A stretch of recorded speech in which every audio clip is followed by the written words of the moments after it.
What's going on, everybody? You know who it is. This is Austin, and this is the Austin Smith Real Estate Podcast, where we talk about real estate and lifestyle. Today's show is about leveraging your credit to buy properties. You actually funding your investment deals with your credit cards. And today's guest has a multitude of credit cards that he uses to finance his investment deals, and we'll talk a little bit about that. We'll also talk about him as a young entrepreneur and some of the businesses that he started, and this show is definitely going to be worth the listen. Before we get into today's show, a little bit of housekeeping. Definitely check out austinsmithrealestate.com, where you'll be able to find a couple of articles, the rest of the podcast, blogs, videos. Be sure to check it out. And if you've been able to receive any type of value by listening to the show, definitely log on to iTunes. Please leave me a rating and review. Can't talk today. Rating and review as we continue to share this message. So, ladies and gentlemen, without further ado, let's get into the show. What's going on, everybody? Today on the Austin Smith Real Estate Podcast, the podcast has grown tremendously, so I thank everyone that has tuned in. I thank all the interviewees, all the guests that have come on for really, making the push to make this thing big. And over time, I've had to get extremely selective about who I bring onto the show. And a friend of mine, shout out to Roxy, a friend of mine actually introduced me to today's guest. And, as I started to explore the profile page, as I gotten a chance to talk to him before the show, it's only makes me excited how this show is going to go down. He's the current owner of ISA Credit Hero, which is a credit repair and credit education company. He's also the co-owner of the ISA Academy, which is a childcare service that stands for Extraordinary Scholars, which is awesome. And he's also a real estate investor, full-time entrepreneur. And here's the cool part that I just learned. ISA, which is the name of his businesses, is actually the name of his son. So, think about what he's doing and what type of information and what type of subconscious thoughts that he's putting into his son's head, at an early age, or even just early as his son starts to figure out who he is as he goes through life. And with a father such as today's guest, just pay attention to little things like that, which makes a world of difference, especially in the young generation. But we'll get right into this. Ladies and gentlemen, I'd like you to meet Najee Hannigan. Najee, thank you for taking the time to come on the show, King. No problem, man. Thank you for the nice introduction, too, man. I really appreciate it. I'm excited to talk to your audience today. For sure, man. The accolades speak for yourself, and, me learning that you put your son's name on your businesses, I love that idea, and I love that. How old's your son? My son is 4 years old. I love what you're doing subconsciously. He might realize it or he might not, but as time goes on, that's going to make a world of difference for him. Definitely. So, thank you for doing that for the younger generation. After all, they are our future. Right. Like, you definitely hit it on the nail, too, because that was my intent. So when I grew up, I always thought that big business wasn't for us. I thought that all companies and businesses and CVS's and Walgreens were all owned by the man, like the man everybody talks about. And that's just not for us. We just have to go to school, get a job, and work for the man, And as I started to learn what entrepreneurship is, I was like, okay, how can I subconsciously get my son to understand at an early age that he can work or he can create, So I was like, he won't understand seeing me at a young age and having businesses unless it connects to him.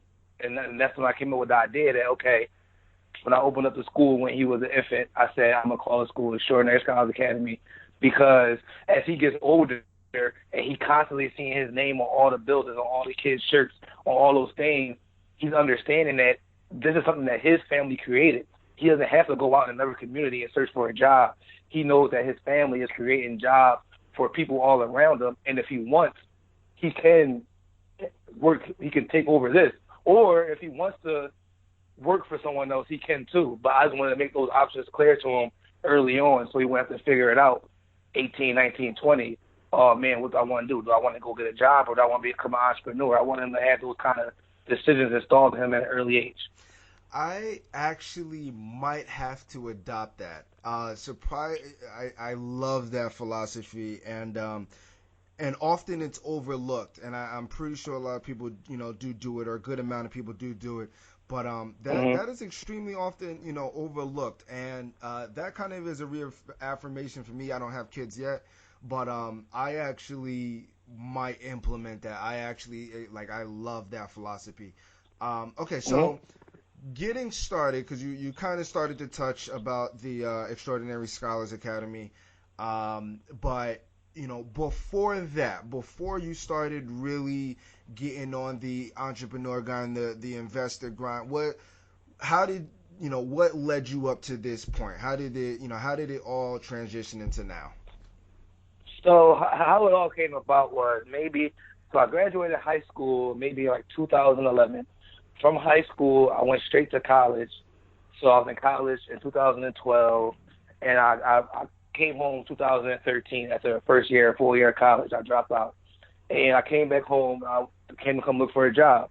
I went to uh I went to a trade school to learn how to be a dental assistant, and throughout that process, I had complications with my hand. So then I couldn't do after finishing the school, finishing the program, getting in more student debt to go to the school. By the time I completed, I was unable to do the job because I started to have complications with my right hand, where I couldn't hold the instrument. I couldn't hold the instrument effectively, and ethically, I felt like that wasn't fair to my patients if I was to mess them up. So I just retired early from the business. So from there, I was in a rough, really really rough place. I was going through a little depression. I wasn't going out. I wasn't hanging with my friends because I dropped out of school, came home, tried to start a career, and I really wanted to go all the way with it. Like I wanted to ultimately become a dentist. So I went to start a career, start educating myself in the skill and the trade, and then by the time I was ready to start doing it, I couldn't do it anymore. So at the same time, my mom quit her job. She opened a child home center in the house, and she named it Brighter Futures. And at first, like the first 6 months, she only had like one kid, and she was only getting $20 a week for that one kid.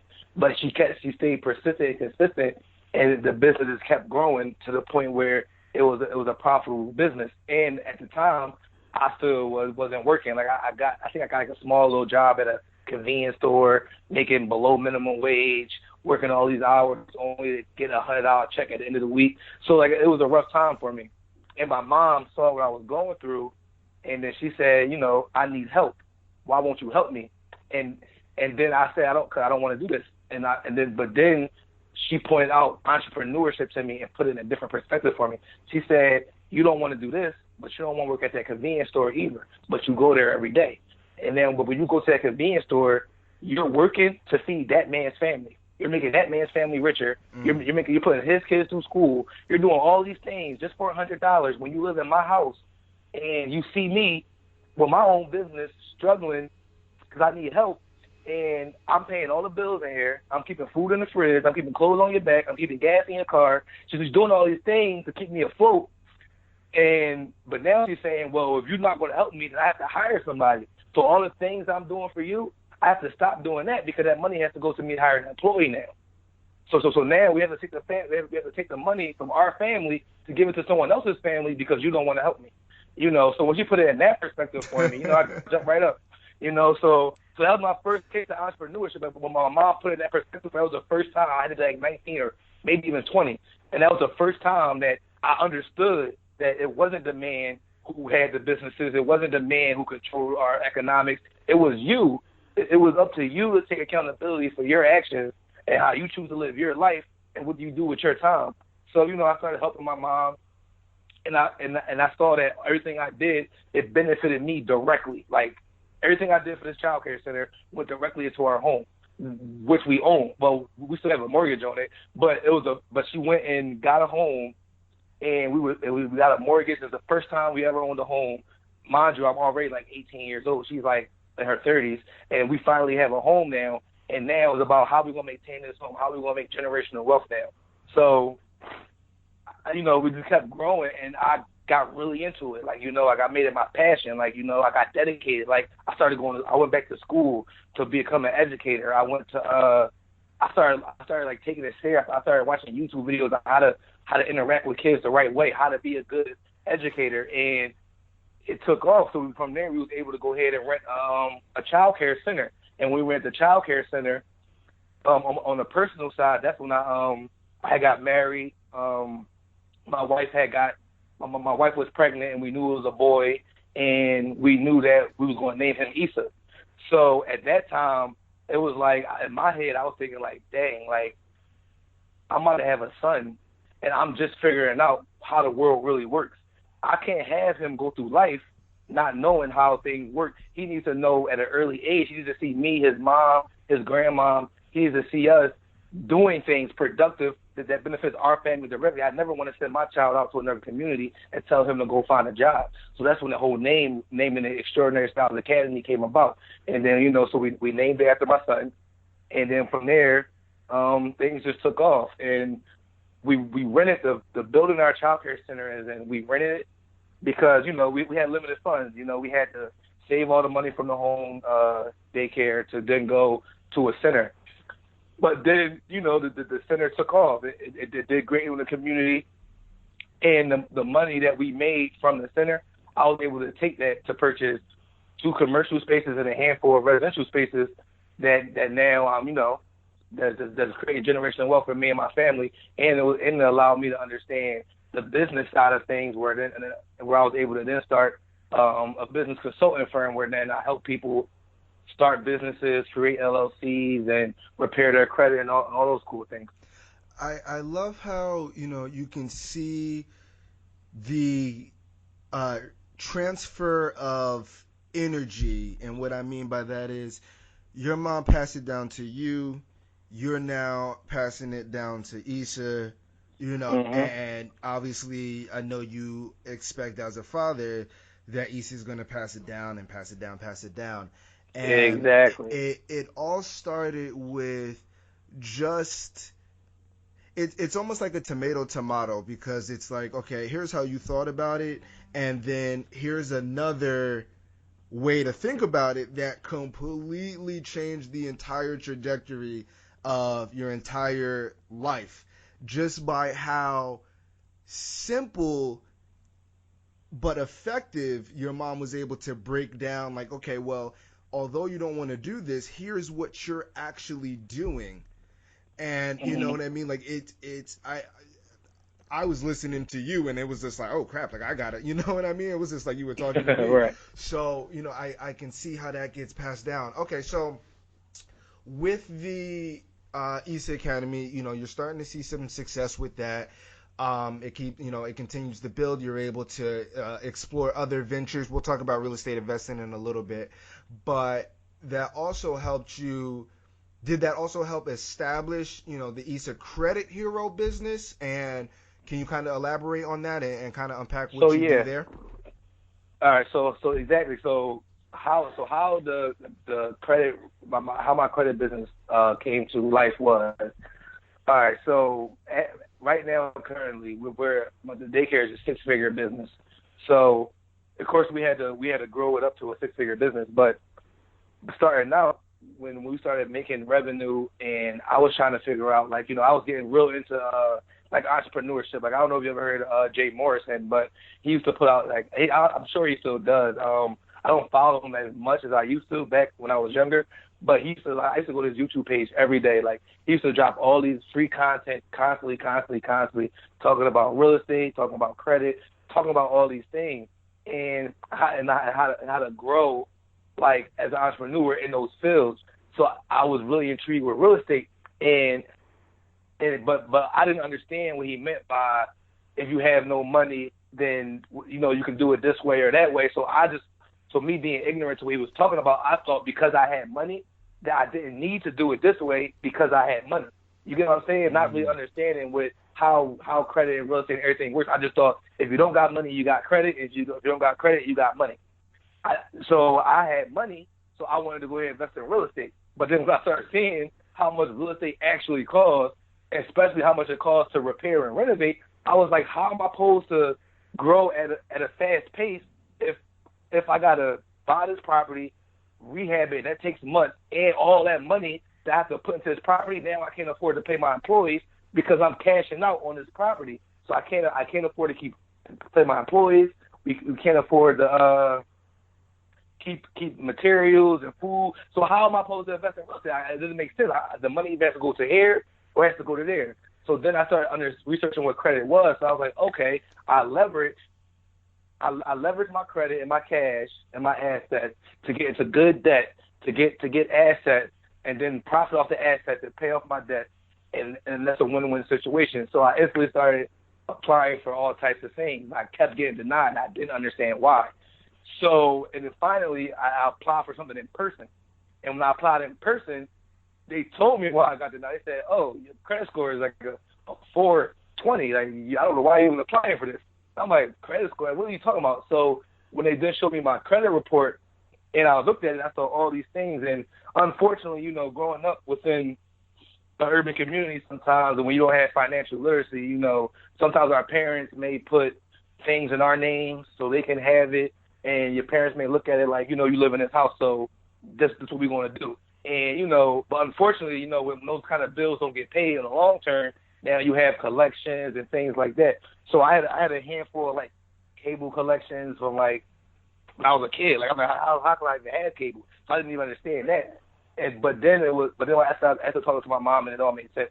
But then I was fine with it after she explained it to me. Because ultimately, it's just me and my mom, So I have no problem contributing to my family, however it may be, So after finding out about that, and then the mistakes I made in college with credit, because I didn't know something about credit, they just came to my school. It was like, here, take this card that got cash on it, go have fun. And I just maxed them out and never paid no bills. So once doing that, I signed up for credit repair services. And ultimately, make a long story short, I was getting taken advantage of. They were asking for like $1,000 up front. They were taking like $300 out my account each month. But months was going by, and my score wasn't changing. Nothing was happening. They wasn't giving me no type of credit information or nothing. So, me being the kind of person I am, I just researched how to do it myself. And I have a platform on my Instagram page from being an entrepreneur so I was posting my journey on my Instagram page. And as I was posting my journey, people all around me was getting so intrigued. They were like, oh, how are you doing this? How are you doing this? So I started to help people. And the first group of people I started to help were my friends and family and parents at the daycare. So by me helping the parents into the daycare and friends and family and them seeing real results, they started telling other people to come to me. So now I got a parent cousin coming to me and I'm helping her. So now that parent's cousin now sends their cousin, and now this cousin doesn't know me at all. So now when they come in, it's like I have to convince them that I'm legit. I'm asking for personal information. I'm asking for your social. I'm asking for your full name, your date of birth, your address. These are things I need to have access to your credit report. So now I'm convincing this person that I'm not going to do anything fraudulent with their personal information, which is fine. I have no problem doing that. But the issue was that I'm taking time on my personal time to do this for free, and I have to sit here for hours to convince you that I'm a legit person. Right. So that's when I had to. Then I was like, listen, like, unfortunately, so when I had that first incident, I told that person, after having this conversation with you, I realized that I can't help you on these terms. So I now have to figure out what prices I will set for my services, and then I'll contact you. And then if you want to sign up for my services, then I have no problem sitting here for hours doing this customer service stuff, making sure that you're comfortable with giving me your information. So from there, that's how it turned into that's how I started putting a price on it. And then once I put a price on it, and people actually were supporting me, so I was like, wow. So I started taking it more serious and serious until it became a passion in the business, and that was an official business where I'm out here changing people's lives, getting them in cars, apartments, and homes. I love it, man. And you mentioned one interesting point, which tend to happen throughout our communities more often than not. And luckily, I'm extremely blessed on how my mom kind of handled my credit. But Mm-hmm. it is a fundamental. I don't want to say fundamental because that means it's a foundational piece, but it is a reoccurring issue where people, obviously parents are putting, things in credit in their sons and daughters' names, and not taking care of them to the point where that son or daughter now grows up and now their credit score is Mm-hmm. messed up to begin with, and they're like, well, and they don't learn about it. So then over time, as they then open their own, credit card, they don't have the proper habits to effectively maintain that card, and that kind of it's a kind of a downward spiral, and then it's harder to bring themselves back out of it. But obviously you've been able to reverse that and help people reverse their situations as well. And that leads me to my next point, because I was kind of scrolling and being a creep on the Instagram profile, and I see that you have 14 credit cards, right? Or at least one of Yeah, the yep. pictures was. And a lot of people are like, why would you have 14 credit cards? Like, why do you need 14 credit cards? And like for me, Right. I get I'm that all the trying time, all the I, time. exactly, and I'm trying to, I'm actually trying to get up to that point. So I'm in the middle of purchasing a property, so I won't be able to just yet. But I'm like been waiting for this thing to close, because at that point I'm Mm-hmm. like I'm ready to just like I've been getting all the free offers in the mail and everything like that, but doing my research. But I'm going to be opening up a lot of lines of credit, and we're going to talk about why you did that, because I know why. But Mm-hmm. and the theme that I wanted for this particular podcast, leveraging your credit to then be able to purchase assets. And a lot of people, Right. they think of their credit card as the consumer item and not the extra investment tool. So let's talk about that. You have 14, however many credit cards that you have now. What was the Um. purpose of you opening those credit cards, and what did you do with those credit cards? All right. So listen. So the reason why I opened all these credit cards was once I started to understand about credit and I started to repair my credit. Now I was trying to find all the ways to how I can get funding. So that's when I did my research and I found out about hard money loans, credit cards, personal loans, secured loans, unsecured loans. I found about all the. I did my research on all the ways to get hedge funds, like everything. Every way I can leverage my credit to get access to money. And the easiest way to get a loan in the USA right now is a credit card. Basically, I mean, people don't look at it as a loan, but I do. I look at a credit card as a loan, and that's the easiest way, in my opinion, right now in America to get access to fund the easy, fast money instantly. Like you can go ahead and apply for a credit card, get approved for $6,000 right now, then go apply for another credit card, get approved for another $10,000, and then the same day apply for another credit card and get apply for $8,000. So now you just found $20,000 almost of funding within 24 hours. All you gotta do is wait for the card to come in the mail now. So So can I play? I'm sorry to cut you off. Can I play devil's advocate a little bit? So, mhm. but Najee, what about the lowering of my score? If I apply for too many credit cards at the same time, they're gonna look at me as a credit risk, and it's gonna drop my score, isn't it? Yeah, exactly. That's the naysayers. People who make excuses of why they don't want to take action. Yeah, the way credit works is you got to take 2 steps backward to take 5 steps forward. Mm, When anytime you get an inquiry or anytime you get a new account, yes, your score is going to take a 10 to 15 point dip, right? But now you have a new account on your report. Let's just say one account, and it has a $10,000 limit. Now you added a $10,000 trade line to your already revolving credit.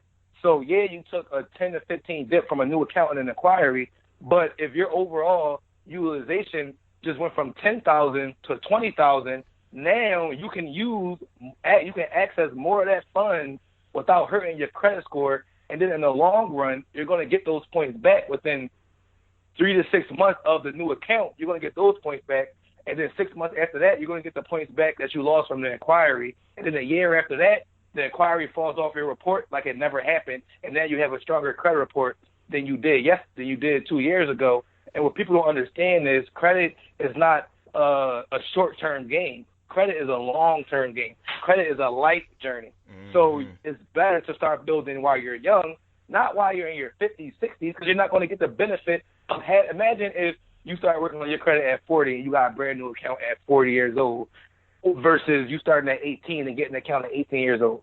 That account would be 10 years plus more by the time you're 40 versus you with a fresh account with no other trade lines at 40 years old. So people always want to talk about, oh, my score is going to dip if I apply for that. Especially if you're an entrepreneur, then you already know your score is always going to be fluctuating. Because as a real estate investor, I'm always applying for stuff because I have to apply for hard money loans. They pull your credit for that kind of stuff. I'm constantly applying for different types of funding. So my score is always taking a 5-10 point dip. But then once I get the new account, I know how to manage them where I get my points right back. So this is about educating yourself and understanding how credit works and not making up excuses and of reasons why I'm not going to do this or why I'm not going to do that. And so I love it. I love the philosophy behind it. You know, as entrepreneurs, you know, you said it exactly right. You know, you're taking 2 steps back to take 4, 5, 6 steps forward. Let's talk about, because you're not swiping your card to purchase a real estate. So obviously you're doing cash advances, correct? No, I'm not doing. No, I'm not doing cash advances. So cash advances. Okay, so tell me how you're actually using those credit cards to purchase property. Yeah, so cash advances. You know, so if I did a $5,000 limit credit card, they're probably only going to let me go to the ATM or whatever and take out what is it? Maybe, I don't know. Yeah, maybe like $1,500 or $1,000. Yeah, they don't take out the whole amount. Yeah, you can't take out the whole amount, and you get charged the interest immediately. Like, correct. It's not like a traditional swipe where you get charged after the statement close date. No, you get charged interest on that cash advance the minute you take the cash advance out.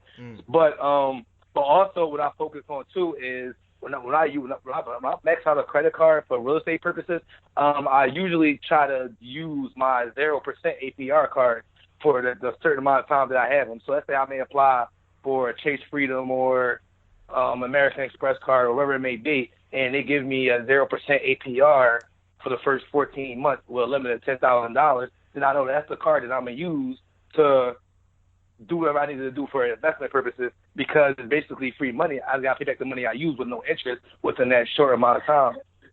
So what I usually do is I hire, when I get work done on my property, I make sure I always hire contractors, plumbers, everybody who accepts Master and Visa first.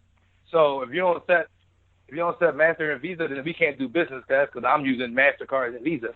So that's first. And then another method I used was when I first bought my first property was, something called a merchant machine. So what you would do is, if you have a business, then, or someone with a business and you have a credit card and they have a merchant machine, I mean, it's not rocket science, really. You just, same thing if you went to Staples or you went to ShopRite and you want to go swipe your card, go support your business and go support your friend's business and give them the biggest tip you ever gave them in your life. You know what I'm saying? Love it. And then with that money goes right to that partner in your business account, and then it's not rocket science from there either. Now the money's in your business account, go make a business move. Make sure you run the numbers, make sure everything makes sense. And like, I'm not telling you just to go out here and act all crazy. I'm saying that before you swipe anything, or before you do anything, run the numbers 5 times, 6, 7, 8 times. Make sure that there's profit in that deal. Make sure that you can afford the monthly payments of the cars or whatever you did to get that money, and then make sure that you have an exit strategy to get out that deal in a timely manner where you can pay off all the things that you leverage to get that property. And of course, yeah, your score is going to take a dramatic dip because you just maxed out a credit card, right? But what people don't understand is that's my favorite part of your credit score. That's the only part that you truly have control over. Because like I can max out a credit card in February, right? Pay it off in January, February. Pay it off in March, and had the points back in April. You know, so Absolutely. And it's just people don't understand that. it's and they don't understand. They just credit is not your life grade, right? Like it's not your Mhm. report card of your life. Right. It's Exactly. just your it's just a bank's way for identifying your likelihood of repaying back a loan. That's it. That's all it is. People That put too is much literally emphasis it. on it. You know, people put so much power in their credit. Like, oh, I gotta protect my credit. That they live their whole life with a perfect credit score, but never use it one time. Never did anything with it to benefit their life. You know. So I'm like, I look at them like that sounds stupid in its own, because no matter how bad you make a mistake and mess up your credit, all credit can be repaired. All negative items, regardless of what you do to fix your credit report, they fall off in 7 years. Besides bankruptcy, some bankruptcies fall off in 10 years. But so any mistake that you make is going to be washed away in less than a decade, and credit can be repaired. So I don't see why everybody doesn't take advantage of making making moves to better their life by leveraging their credit, by leveraging free money. You know. The and So. it's exactly what the banks do with our money, right? And it's just using the bank Mhm. against itself. And I'm such a proponent of it. And I think the one thing that people miss is that they play, they play defense too much, but it takes defense and offense to win the game, right? So Mhm. like my family, they were really, really, really big savers, and they were really, really, really big on protecting their credit, and they were so Mhm. foundation wise, they were excellent, like excellent with how they managed their money.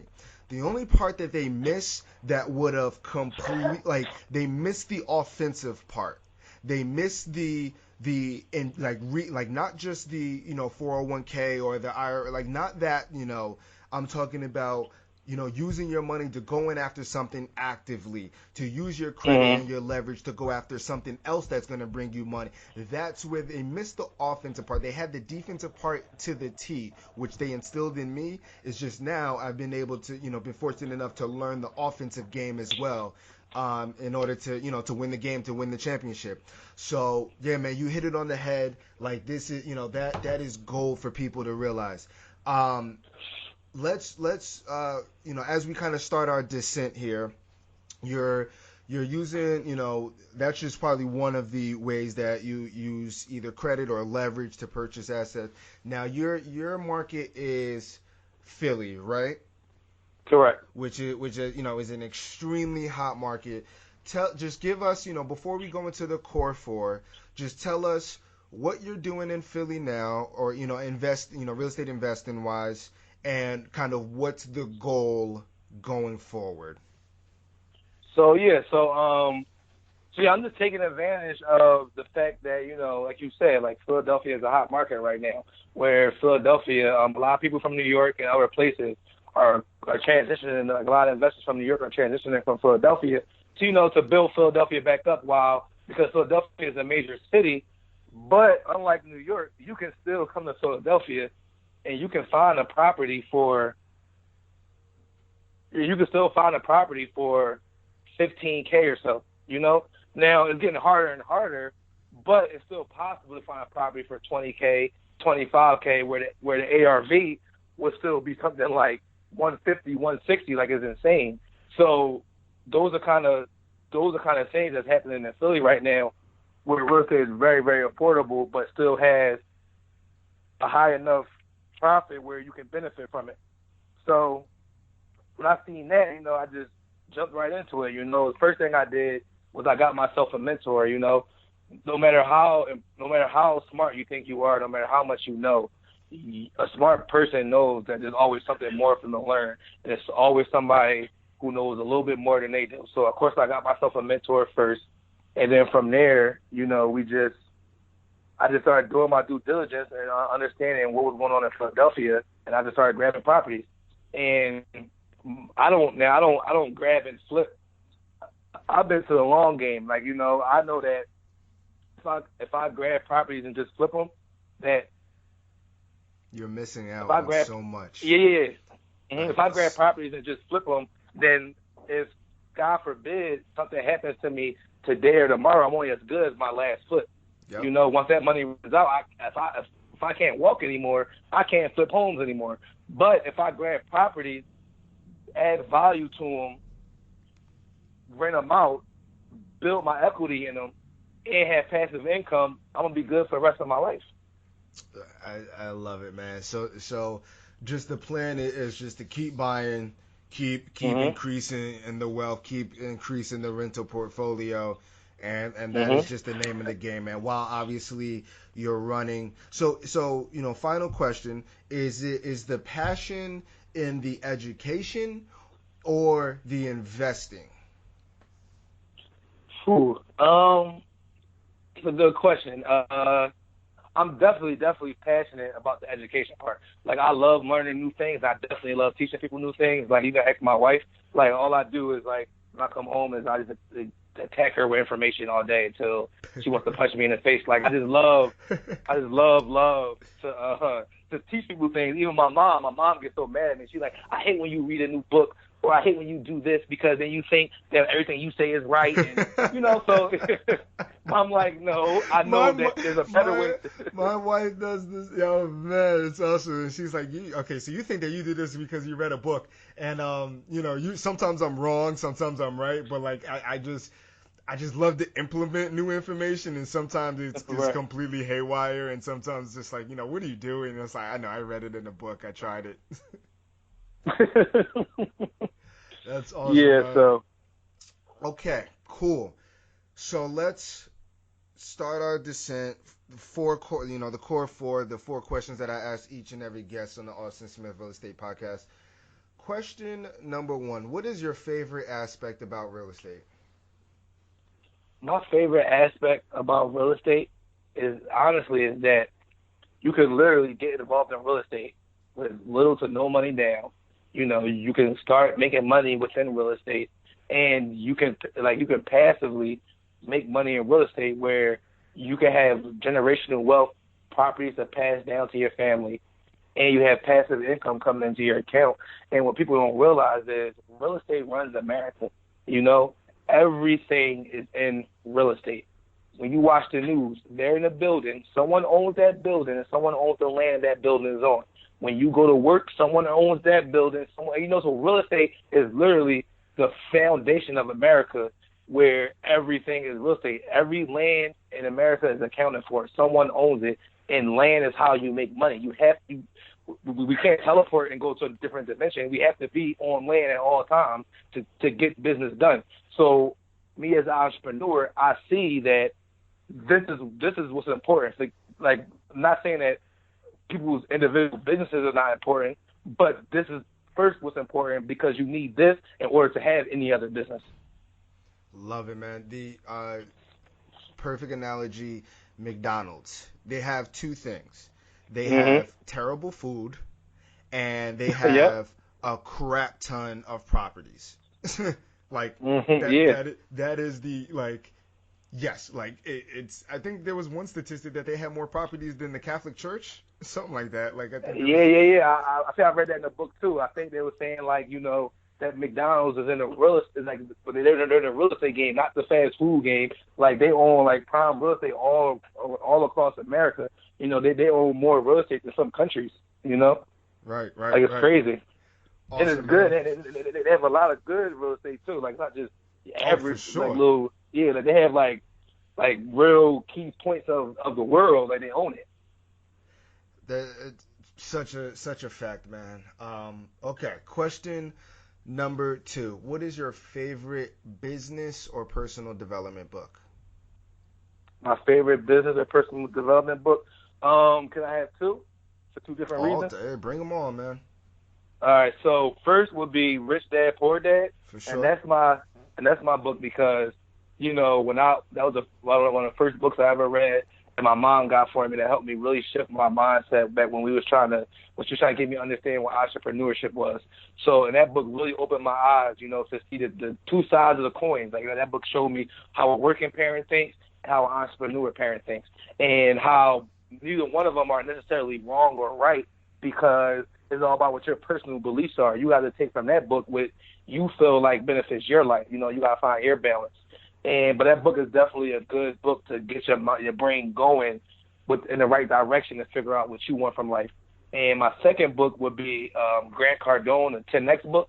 Mm. And the reason why that book is because like Grant Cardone, like is one of my people I look up to in the entrepreneur world because just of his energy and his work ethic, like he really helped. Like a lot of my family was telling me, like, you're going too hard, you're doing too much, you're not resting enough, you're not doing this, and these are all people who are not as successful as me, telling me these things. Where then when I listened to when I read Grant Cardone's book and watched his videos and his content, he's saying the exact opposite. He's telling me that people who are more successful than him, he's already successful, are telling him he's not doing enough, and I already look at him and see that he does a lot, So, and it was just like he was saying that people who don't have your goals in mind, who don't want to achieve what you want to achieve, can't give you advice on how to achieve it. So it's like he taught me how to have a healthy obsession and how not to give up on my dreams and how to sell and how to be persistent and consistent and how to know what I want out of life and how to cut out the people in my life who are being counterproductive to my dream. So those two books right there, I recommend for everybody to read if you don't got time to read and get the audio books. But Grant Cardone, 10X, and Robert Kiyosaki, I think that's how you say his name. Rich Dad, Yeah. Poor Dad. Yep. Or Kiyosaki, Those two guys something right, like that. yeah, something like that. But those two guys right there, if you ain't read or listen to those books, I'd definitely recommend you get on that immediately. Awesome, man. Yeah, I have both on the bookshelf. They're both awesome books. It makes you the 10x rule is always I mean, you adapt that philosophy, it's game changing. And Mm-hmm. yeah, okay. Question number 3. Najee, where can people find you at? People can find me. I'm on Instagram and Facebook. My Instagram is ESA underscore Najee 22, and you can find me on Twitter at I don't know my Twitter handle offhand, but you can search my name Najee Hannigan, and I should come up. And you can also find me on Facebook Najee Hannigan at facebook.com. Awesome, man. Question number 4. Actually, that was question number 3, but question number 4. What are some of the things that you like to do in your spare time? If you're not working, putting properties together, educating our little ones, teaching your son, hanging out with the wife, what are you doing in your spare time? What are you doing in your fun time?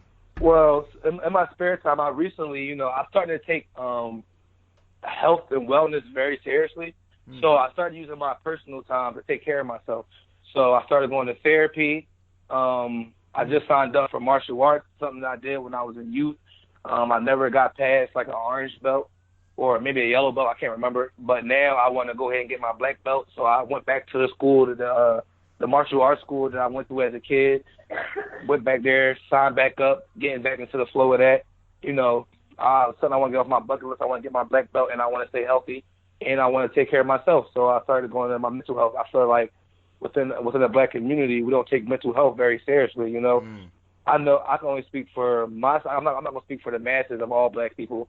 I'm only going to speak for what I know that I encountered and what my friends and family encountered. And I can only assume that it's a similar story for everybody else. But I'm not going to speak for everybody else. But I come up in an area where you've seen your best friend cousin get shot and he's dead on the street, or you see people stealing and robbing, and you see all these dangerous things happen at a young age where it's impossible for you to tell a 6-year-old who's seeing all these bad things happen continuously and seeing people selling drugs continuously in their community, and for them and now they get older, now they have PTSD, they have a false reality of how society is supposed to be run. They think that all they can do is do these negative things and not do anything that benefit themselves. But it's all a mental trap. It's all in order to get out this mental trap, you have to first acknowledge that you have mental issues, and you have to address them and try to correct them, so you can have a healthy life with your family, so you can have a healthy life with your community, and so you can be successful in life in general. Awesome, man. I absolutely love it. That's all I had for you today. I mean, I'm pretty sure the audience got some very solid insight, especially on leveraging their credit to go after assets, playing the offensive game, not being so defensive with it. Damn, was there anything that I missed? Because I know I kept you a little bit longer than I wanted to, but just the content was way too good. I couldn't cut you off. No, no, that was good, man. Thank you, man. Like this was great. I feel like that, your audience will really benefit from the things we talked about today, and I'm really excited for your audience to hear this. And I hope that it can, if I can just change one person's life, then I know that I'm doing my job. Everybody, be sure. I mean, once this podcast is live, be sure to check it out. Well, actually, it'll be live now, but I'll be able to edit that part out. But outside of that, Najee, thank you for taking the time to come on the show today, brother. I greatly appreciate you, kind of reaching back and making sure that anybody who's looking to increase their platform, looking to spread the knowledge, looking to create the value, that you're fully on board with it. Thank you for taking the time out today to come onto the show, No brother. problem, man. And listen, man, like if I felt like we didn't have enough time to talk about everything anyway. So if you definitely want me to be featured again later down the line, I don't know how you do reoccurring guests, but I'm definitely willing to come back on at a later date, talk more. For sure, man. I'm pretty sure as Mm-hmm. this podcast continues to grow, I'm going to have to do another second round because everybody's expertise that I tapped into already, like by the time another year or two goes by, like there's going to be so much more that they can elaborate on, and I'm definitely going to Mm-hmm. have to bring them around. So, yeah, man, it's just content recycling, awesome content. And that is the game plan, bro. That is the game. I'm trying to bring this Thank thing you. to the roof, bro. I greatly appreciate you taking the time, man, for sure. No problem, man. Enjoy the rest of your day, King. You got it, boss. You too, bro.